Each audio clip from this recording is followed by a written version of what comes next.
God, grant me the serenity to accept the things I cannot change, courage to change the things I can, and the wisdom to know the difference. So, alcohol, ethyl alcohol, let's just start off with controversy, okay? Would you like that? Some years ago, I was asked to go and conduct a men's weekend retreat in Eugene, Oregon. And I knew zero, I knew nobody there. So I'm sitting up in front of 65 men, and I made the following statement. I said, I am addicted to a non-addictive substance, ethyl alcohol. And so this hand shot up in the front row. The guy raises his hand. He says, that's the biggest load of bullshit I ever heard. So I said, anyone else? And we got together on it.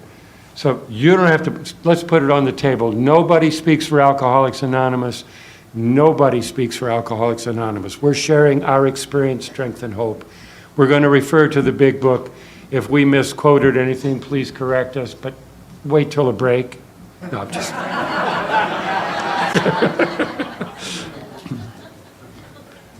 So isn't that interesting, you know, if you are allergic to dandelions, and you're going to walk by a big field of dandelions, what would be your response? You'd back away from it, right?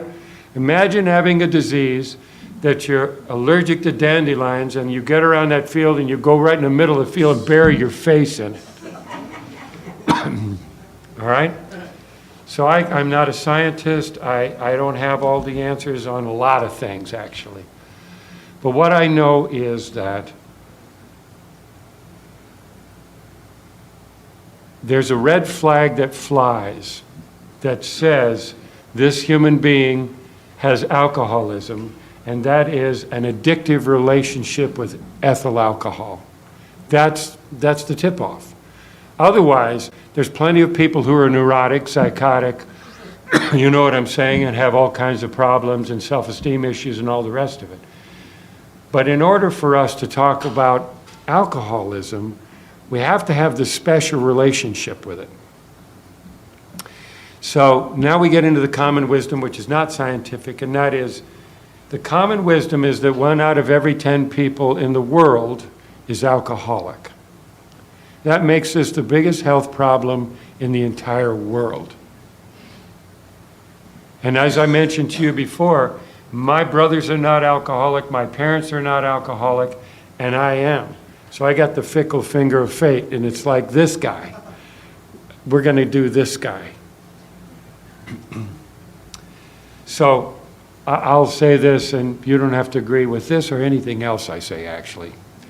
But it's the greatest gift I've ever been given. Alcoholism is the greatest gift I've ever been given. And so that'll come up as we go. But in any event, they said that the Chinese say a man takes a drink, the drink takes a drink, and the drink takes the man. They also said, Mickey, alcoholism is like an elevator going down. You can get off on any floor you want, but it will always go down.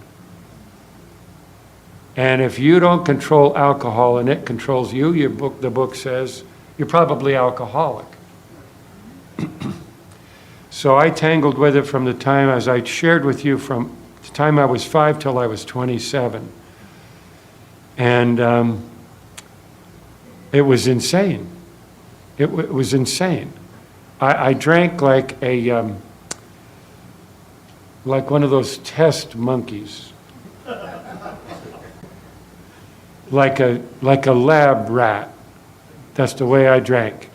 And it's interesting, I notice in meetings, and I'm not here to be critical, I'm just here to make some observations. I notice that in a lot of meetings, people will tell the drunkalogue, right?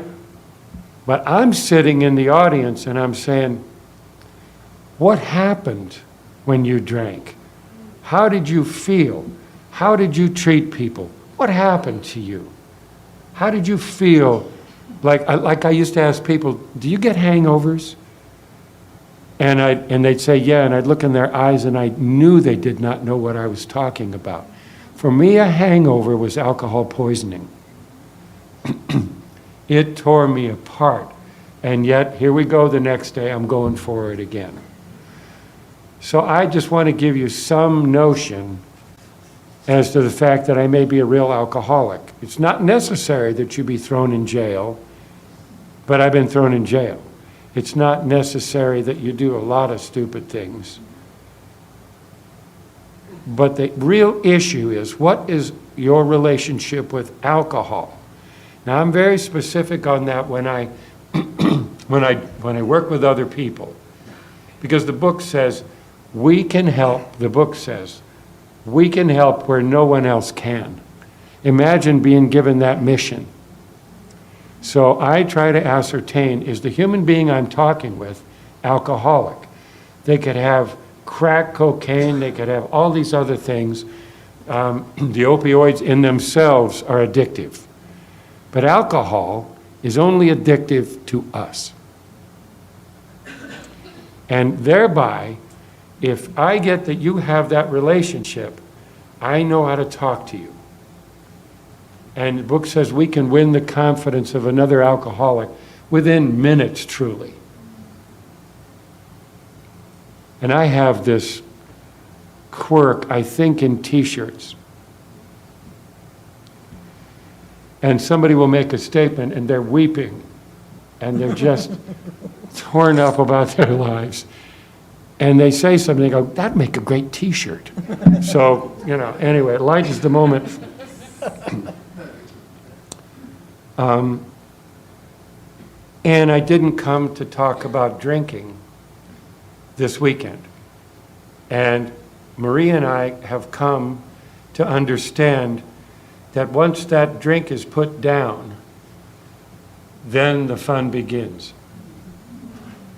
I put that bottle down and I ran into Mickey. And I could not control Mickey any more than my teachers could. And I found out why I got kicked out of the schools. But in any event, that's in the second half of the first step. And I'm pretty sure that's about all I have to say about alcoholic drinking. Is that a little too short for you? Do you want more tonnage? Because I don't have it. I got stupid drunk, I did stupid things, I couldn't stop. I was going up in flames, and I didn't know what was wrong with me. I remember being in the medical library of the University of Colorado Hospital, and I'm looking at a book for why does alcohol hurt so bad? And I thought, it's the rice that they put in making Coors beer.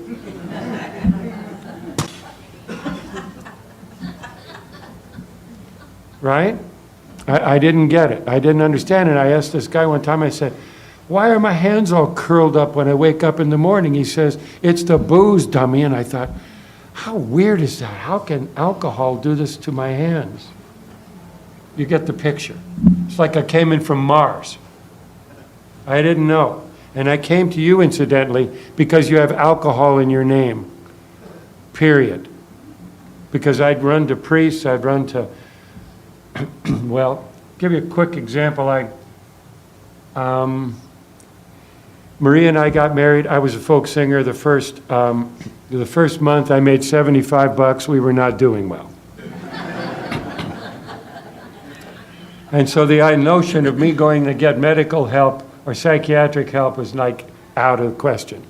But then I found out that Denver General Hospital, which is now, Denver Health, had satellite offices, and you could go in and you could, if you were a resident of Denver, you could talk to a psychiatrist or a psychologist. So I went in to talk to the psychologist, and I sat down and we started talking, and I told her what was going on, and I was quick, I was very quick. I couldn't sit in a chair, I was bobbing and weaving in that chair. And so she started talking. She says, I notice you're a little nervous. I'm a little nervous.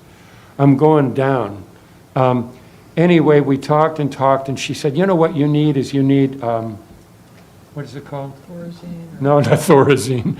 I probably did need Thorazine. I don't know.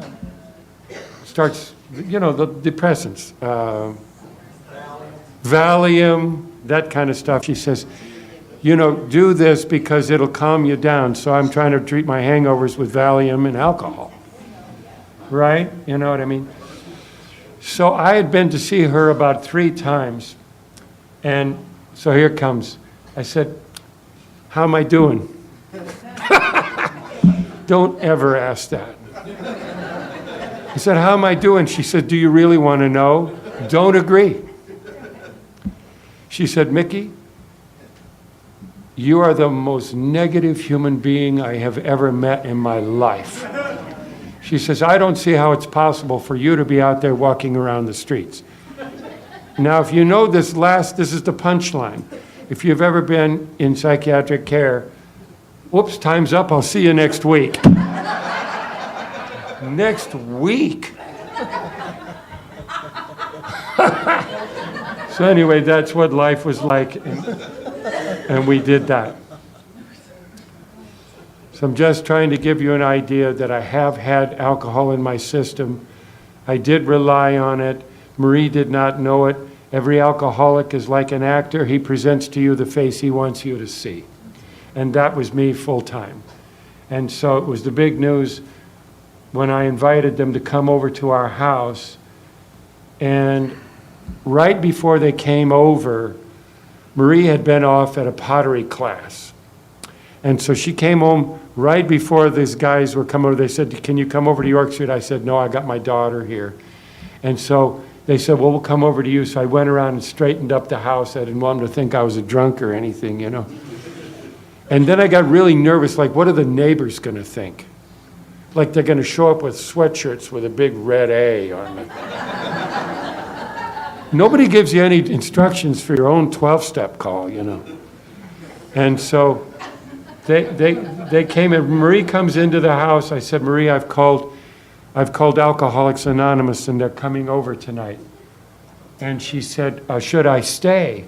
And I said, I don't know. So they came in, and the man came through the door, and I introduced myself. And I introduced Marie, and I said, Marie, this is my wife, Marie, and she's not an alcoholic. And he looks at my wife, and I said, can she stay? Should she stay? And he looks at Marie, and he said, can you be honest? And she said yes, and I vouched for her. And he looks at her, and he said, I just want you to know one thing. You are just as sick as he is, and our 12-step started. You get that? And thank God for Al-Anon. Thank God for Al-Anon. Al-Anon is not AA Junior.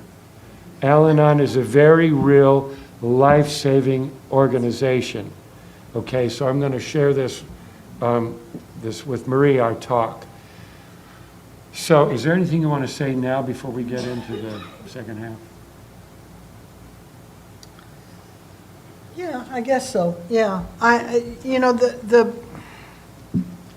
the first step for me, and this is true, that every single Al-Anon has a different take on the first step, because it's very complicated. People are complicated, but my first step changes from day to day. Okay, and my life being unmanageable, I guess that's the second step.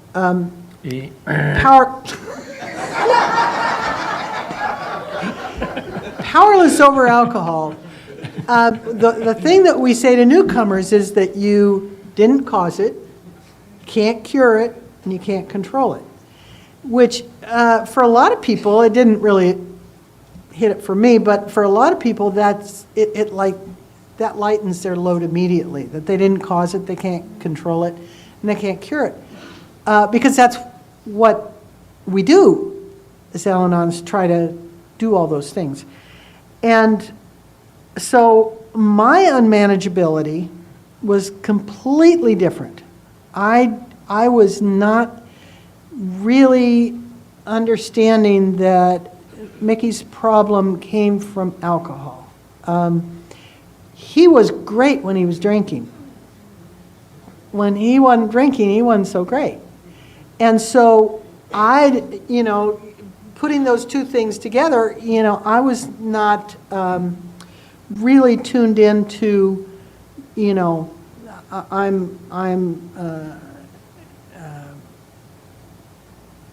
powerless over alcohol, okay? So it's never been my focus was the alcohol. And so the second half of the first step is really pretty much where I live. But there are a lot of people who talk about, in Al-Anon, about the fact that they, what goes into another person, whether they be alcoholic or not, is out of our control. And that's fine, and I get that. But again, I saw the insanity of alcoholism. The amount of alcohol I wasn't as aware of, and I don't actually think that it was truly the train that was taking him where he was going. So honestly, I don't relate so much to being powerless over alcohol, although I know that the minute there was alcohol involved, whether it was a hangover or the alcohol, he was never in my control anyway, but he was gone. And so from that standpoint, I get that. So yeah, we can go to the second half. Okay. Now, it's like, I'm not being flip about this and saying, alcohol's not important. Obviously, it's a killer. If I ever voluntarily take another drink, I don't think I'm coming home. But what I think we do is we make alcohol a straw man. And it's up on that shelf, and boy, that's the boogeyman, and we're gonna stay away from alcohol, stay away from alcohol. Really, that bottle's not gonna jump off that shelf and pour itself down our throats. It needs an invitation. And what we're gonna talk about in the second half of the first step is the invitation. Do you know what I'm saying? And I know that there are people, and I listen carefully in meetings, and there are people who tell these horrendous stories of not being able to stop drinking, and they end up on the skids, and they really have these terrible things happen to them. And I get that, and I know what an unbelievable trap that is. I could get into the bar, but I couldn't get out of the bar. I could get onto the floor, but I couldn't get up. I know what that is. But the demons that were chasing me are what we're going to address now. And what a relief. I thought I was so different from every other human being, it was unbelievable. And then I came into Alcoholics Anonymous, and there's thousands and hundreds of thousands of us. But anybody take a guess? Let's say there were 2 million people in Alcoholics Anonymous. Let's just say that, okay? How many people are there in New York City, give or take? 8 million? Okay. So 2 million people sober worldwide is like 25% of New York City. Do you want to know the scope of the problem? There it is. We take sobriety for granted. Like, sure, we're sober, and we see sober people. And it's like all cooking. It's hardly even gotten started. And then we take Al-Anon, and the common wisdom is, for every alcoholic, 6 other people are affected. By those standards, Al-Anon ought to be 6 times bigger than AA. And they're not. It's one of the hardest sales in the world. It's like when he gets sober, my problems are over. Oh, no, no, no, no. Because you may get rid of him, but you're going to marry him again in another person's name at another occasion. True or false? Oh, yeah. Oh, yeah.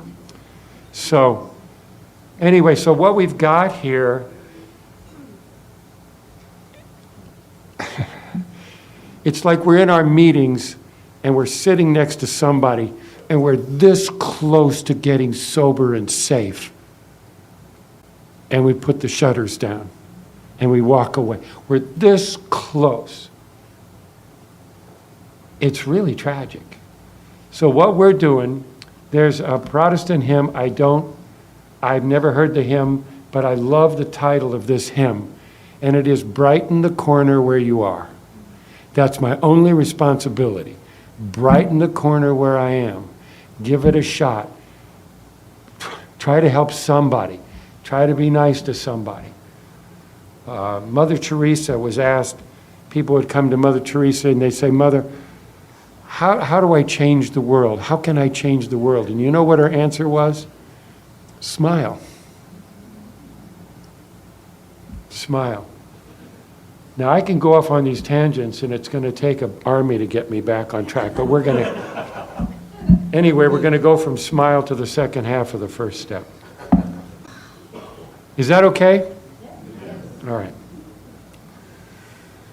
So, for our time together, and you have to know I do have separation anxiety. I will not want to let go of you at the end of this deal. While we're together, on page 52, we have the bedevilments, okay? So let's use this. This is what I do in my sponsorship, and I believe this is what the book does in helping us to get grounded, is to give us a partial laundry list of the symptoms of alcoholism, right? And we call them the bedevilments. So before we read the bedevilments, there's a sentence, the last sentence in the paragraph above the bedevilments, and it says this: Is not our age characterized by the ease with which we discard old ideas for new, by the complete readiness with which we throw away the theory or gadget which does not work for something new which does? I'm going to read it just one more time and try to see where you are with this statement. I mean, whatever. Is not our age characterized by the ease with which we discard old ideas for new, by the complete readiness with which we throw away the theory or gadget which does not work for something new which does? I'd like that to be our context for our weekend. Is what you're doing working? Is it working? And if it's not working, or you're having difficulties, and we all have difficulties, even if we are seemingly on the right track. You know, I've got alcoholism every day. It's like I've got a vulture at the end of my bed, and I wake up and he goes, "Good morning, sucker." You know what I mean? I'm here. It's not like I wake up in terror, but it is hard to get out of the bed sometimes. So let's go through the list, and what I'd like you to do is just ask yourself where you are with this today, because it's not alcoholism, right? It's today. It's a now thing. We had to ask ourselves why we shouldn't apply to our human problems the same readiness to change our point of view. We were having trouble with personal relationships. We're not going to do a show of hands. We don't have that many hands. We were having trouble with personal relationships.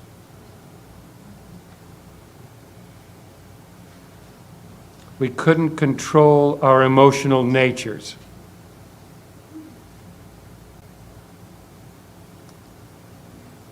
We were a prey to misery and depression. And isn't it interesting now, there seems to be this immediate demand for some drug to deal with our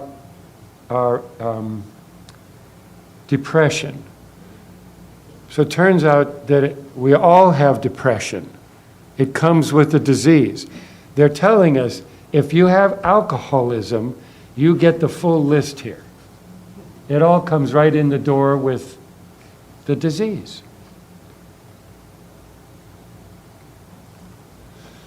Okay, here's a commercial. I spent 25 years in advertising. Oh my God. And we won't tell the person next to us in our meeting that we're having trouble with misery and depression. We want to put on that face that we have in the book earlier. Everything's fine.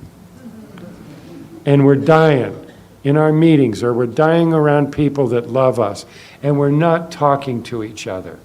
And we're not talking to each other about alcoholism, not drinking, because we've already graduated. We got the drinking in the bag. I haven't had a drink in 45 years, but I guarantee you that alcoholism is not gone. We couldn't make a living. So, fair enough. That's the only one in here we say, well, I can make a living. But how much is that living costing us to maintain? Does that make sense at all? We're making a living, but we are a prey to misery and depression. We may not be really living. Not that really living is dancing down the boardwalk. I'm not saying that. We had a feeling of uselessness. Well, I told you about the pig roast. You don't need to send me. I got nothing. And I sponsor a guy.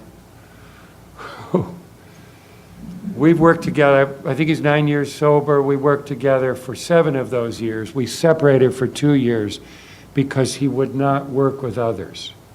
He was too frightened to work with others. He didn't think he packed the equipment to work with others. You know what I'm saying? So he's in the food business. God bless you. And so what happens is, he was interviewed for a magazine article. He's 20 years. He's one of the top pastry chefs where we come from. And he's been in a lot of press. And so they interviewed him because somebody wanted to talk after Anthony Bourdain committed suicide. They wanted to talk about the pressures in the food industry, in the food service industry. And so his quote in the thing was, I was 20 years in the industry, and I'm sleeping on my mother's couch when I'm 37 years old, having a real hard time. Well, people read that article, and he got, I think, 85 likes the next day. And he started a group for people who were in the food service business, and they meet in his bakery. And so he started to reach out. God gave him an opportunity to be of service. And here's what happened in the first meeting. There's 18 people sitting around in a circle. They don't know each other. Most of them don't know each other. Some are owners, some are chefs, some are wait staff. And there's 2 young women at the end.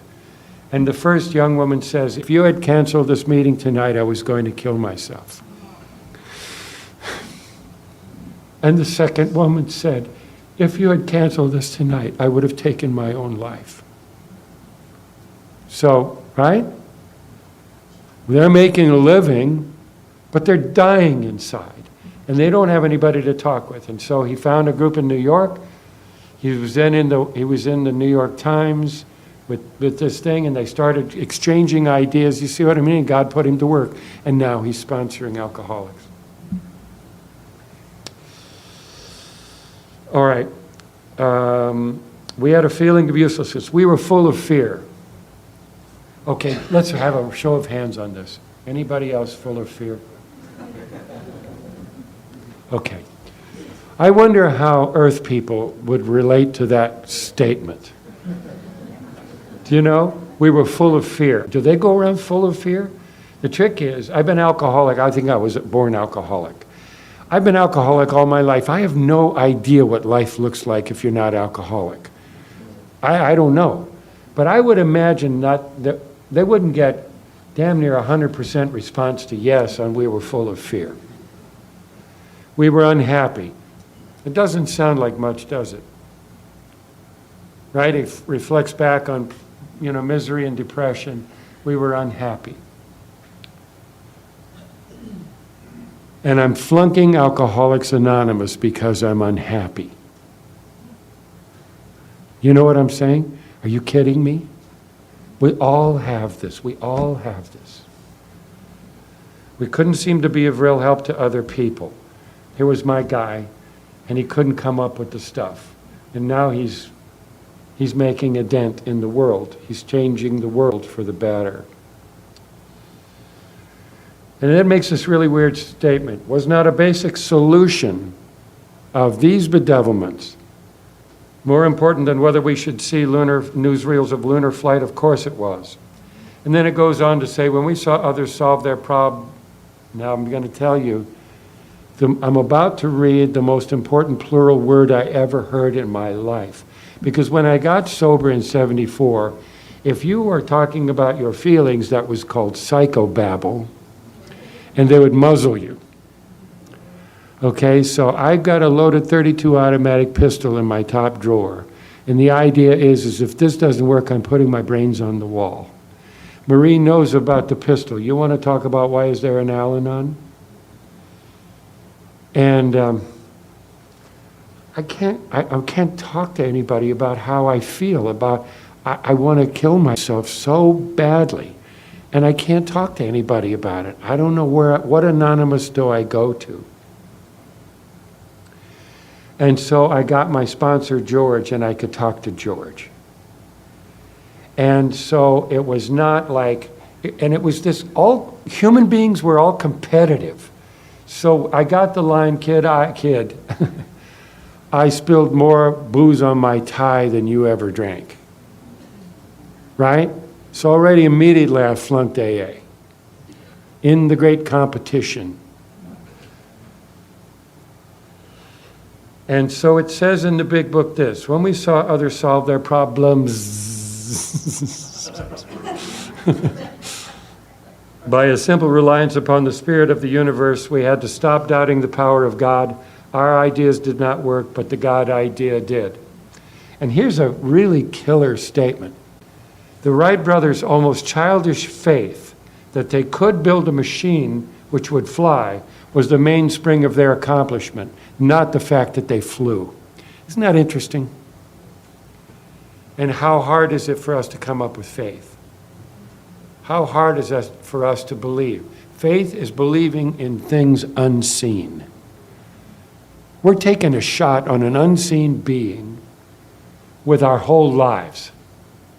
God bless you. How many people on your block have to give their lives completely to God to suck air? Right?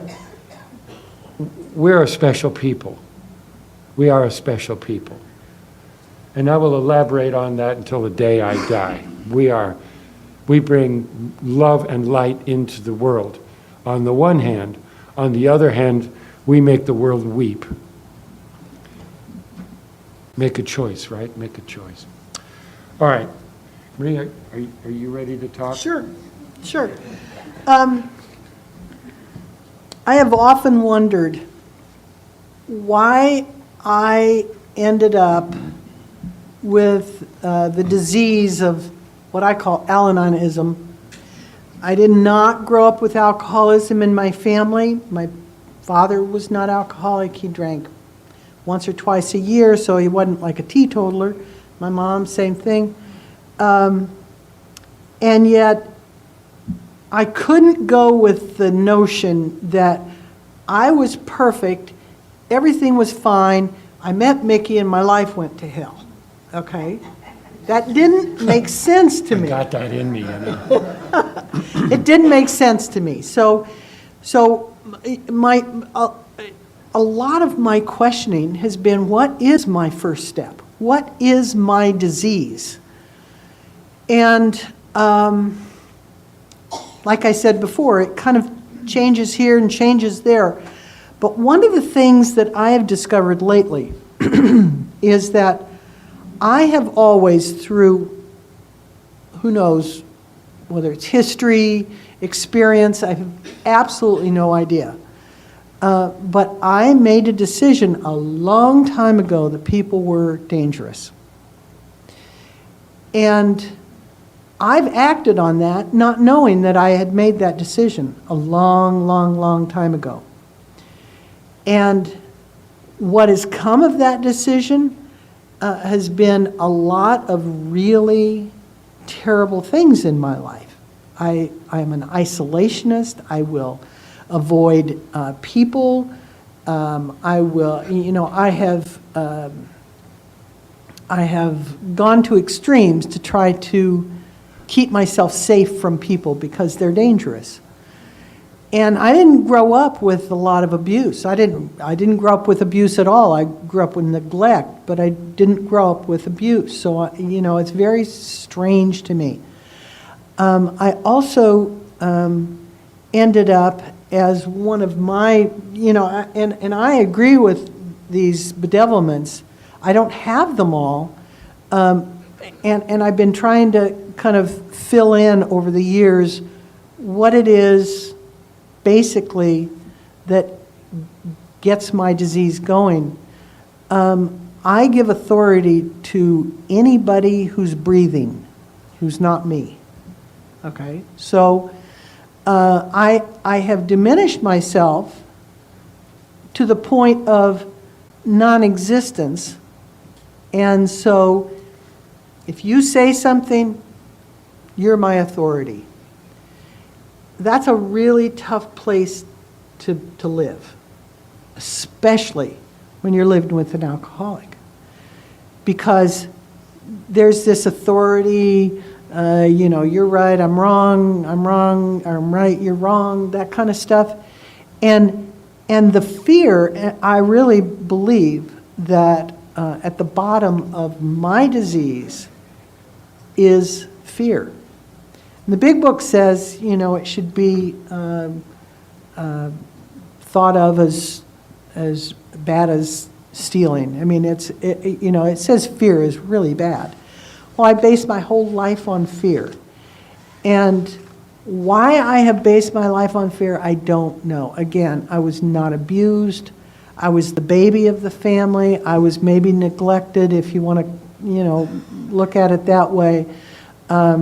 I didn't have a lot of horrible things coming at me, but my disease is that every decision and everything I do and everything I see has been built on fear.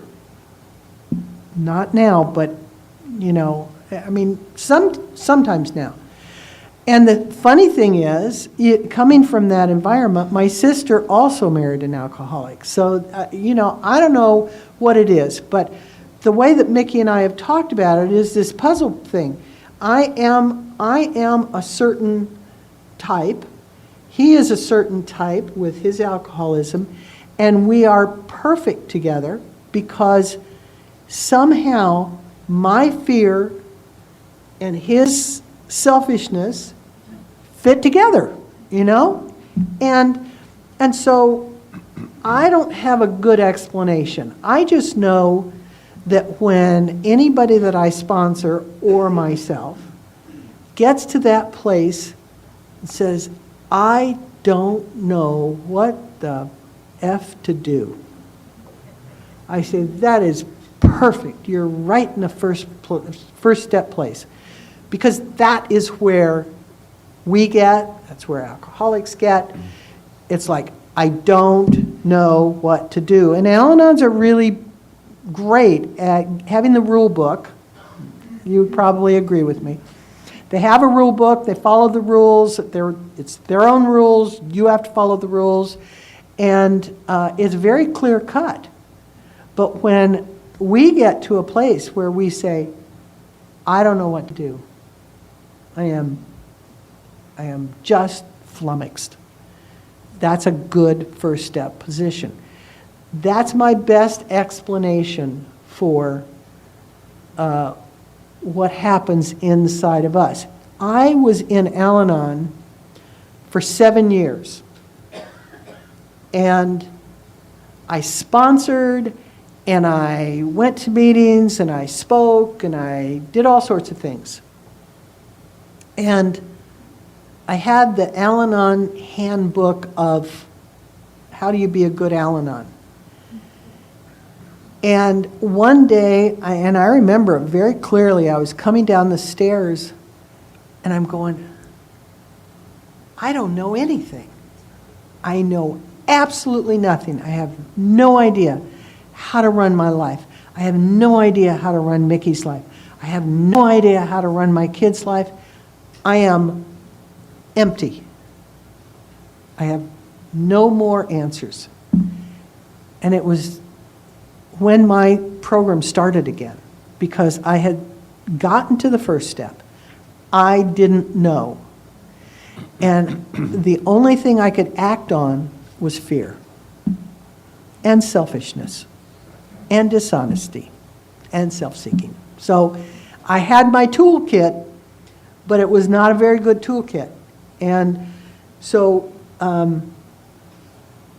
I discover more every day as far as, what it is about my makeup that keeps me telling myself that I'm tiny, I'm little, I'm unimportant, I'm not right, I'm not, I'm in danger, I am in, I'm useless, I am, all the things that go to make a really bad life. And I don't have those ruling my life anymore, but it can take just one little thing that'll take me back to being that little. I can now say, hey, I'm feeling little, and we can talk about it, and it's kind of a good code to say, hey, my disease has shown its head, and we need to do something different from what we've been doing. So that's my best explanation of my first step. I still I wrestle with that, and sometimes have been a little envious, as many of us Al-Anons are, that we would love, to have the booze as the bad guy. Most Al-Anons that I've ever worked with at some time have said, well, maybe I'm alcoholic. Because I think a couple of things. I think they want that clear definition. Okay, I'm fighting the booze. But also, we have that feeling that you guys are the big dudes, You're the ones who have the real problem. And we're just waiting for everybody to act right. But the truth is, I had my interior life was a mess before I met Mickey. And his disease just powered that and brought it to a head and made it obvious for me. But I was not perfect before I met him, and he didn't ruin my life. Yay!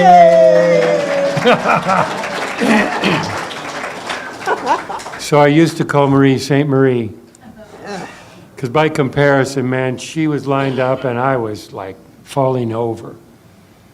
But we like to go to the thrift store. I mean, most of our wardrobe comes from the thrift store. And so one day I said, Marie, I found this unbelievable photograph of us. I mean, and it's big. It's like, in the thrift store. And what the picture was a little boy with his father's hat on and a little girl with her mother's hat on picking flowers out of a market together. Marie and I have raised each other. She's the youngest in her family. I'm the youngest in my family. And like getting married after 3 months of knowing each other, like the shock of what marriage truly is like, I had the opportunity to go and do a retreat in Georgia, outside Atlanta, Georgia, and it was right next to a monastery of Trappist monks. Now the Trappist monks, that order is very rigid, okay? And they're serious about fasting and not sleeping, and I mean, they really, you sign up and you pretty much give up your life. And I would look at the monks in that monastery, and some of them looked like they were already dead. I mean, I'm talking about gaunt, and they're wearing their habits, and they're serving God in the way that makes sense to them. And I thought, wow, you know, there are aspects of marriage that are very much like that. And I'm not being cute about that. And Marie was struggling with her problems just as much as she was struggling with my problems. And I fought for her. I fought for her, and I tried to stand with her and reassure her that she does mean something and that she has great gifts. And it was a long, hard battle for both of us. Because you have your own failings, and then the other person has their problems, and it's like it calls for a grown-up in there somewhere, which we were both lacking, quite frankly. Yeah. So there better be a God. There's a T-shirt. There better be a God.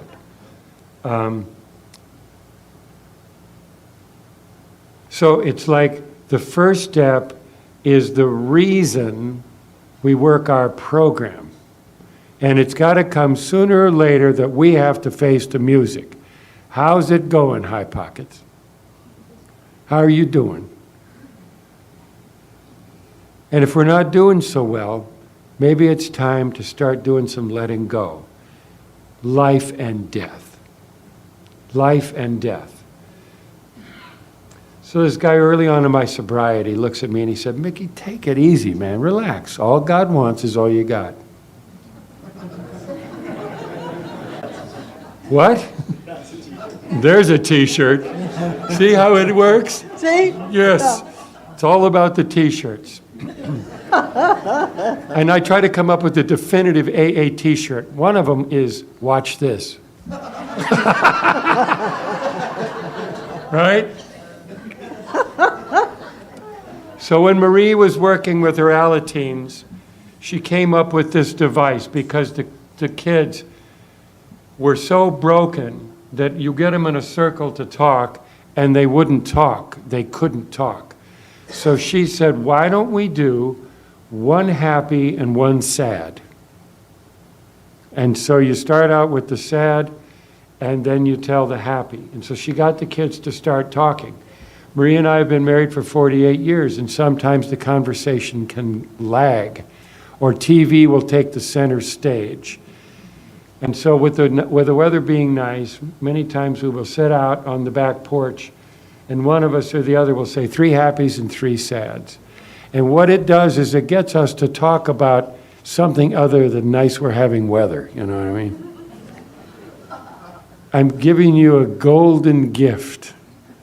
Do it with a friend. You know what I mean? 3 happies and 3 sads. Fellowship of the Spirit is based on, and I will talk about the formation of Fellowship of the Spirit a little bit if you'd like, but we're about done with the first session. But Fellowship of the Spirit, is, as Marie mentioned, is about family. We belong to each other.